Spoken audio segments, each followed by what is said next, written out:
পায়েল মা এই দেখো একটা কত বড় রুই মাছ এনেছি গো। আমারও মাছ এনেছে?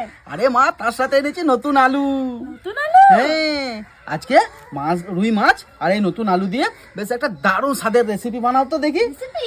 তাহলে চলো আজকে নতুন আলু দিয়ে রুই মাছটা বেশ জমিয়ে রান্না করি। আজকে রুই মাছটা আমি বাটা মশলা রান্না করব।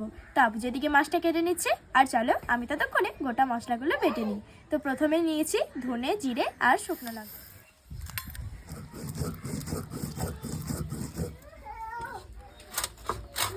এই রুই মাছ আর নতুন আলু দিয়ে রান্না, তাও আবার বাটা মশলায়, হেভি লাগবে খেতে।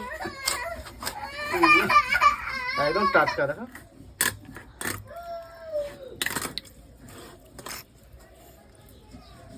শুধু মাছটার চর্বি দেখো শুধু।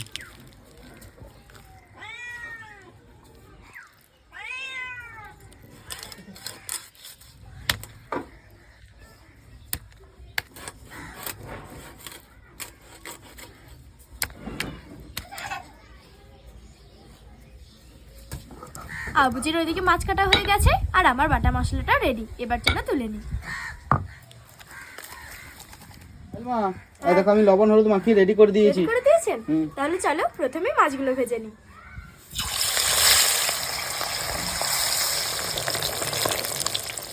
মাছগুলো উল্টে পাল্টে একটু কড়া করে ভেজে নিয়েছি। একটু কড়া করে ভাজলে ভালো লাগে খেতে।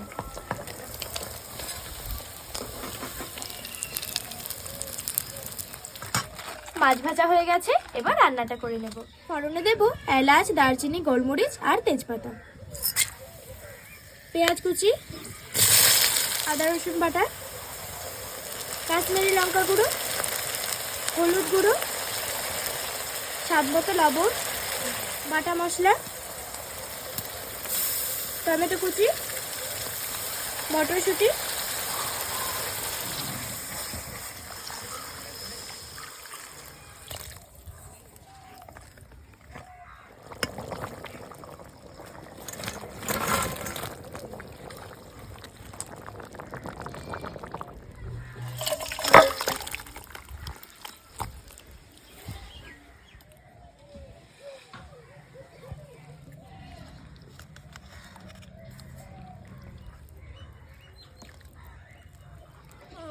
বিসমিল্লাহ বিসমিল্লাহ বিসমিল্লাহ। দেশি রুই মাছ।